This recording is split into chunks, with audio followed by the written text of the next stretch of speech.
Mga pre, meron ako rito mga mga lumang coins. Ano ba pwedeng gawin dito? Para mapakinabangan kasi hirap ng buhay ngayon eh. Yan, oh. Tsaka ito po, yung 10 pesos, hindi yan. Ito, yan. Kasi iba yung iba yung print niya. Kita ba? Yan. Comment nyo naman kung anong pwedeng gawin dyan. Paano magiging tunay na pera. Ito sa to. Sa LRT ba to?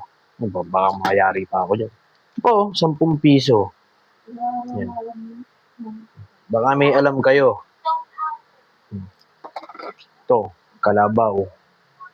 Kalabaw. Na mga nakukay sa baul. Yan. Isa pang Baka may alam kayong gawin dyan. Comment nyo na lang. Kasi ito, piso. Piso, hindi ko naabutan to eh. Baliktad. Ganun ba yun? Tapos baliktad. Ganun ba mag-print ng pera dati? Ito. Baliktad pa rin.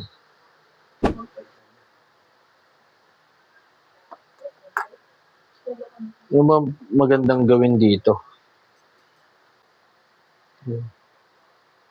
Oh.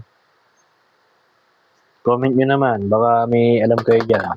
Ganito ba talaga print dati? Tapos ibabaliktad mong ganyan. Tapos nakabaliktad. No? Di ba dapat pagka binaligtad katulad dito, halimbawa, 10. Ganyan mo, di ba? Ba't ito? Babaliktad ko. Babaliktad yung ulo. Patulong guys. Baka may alam kayo dyan.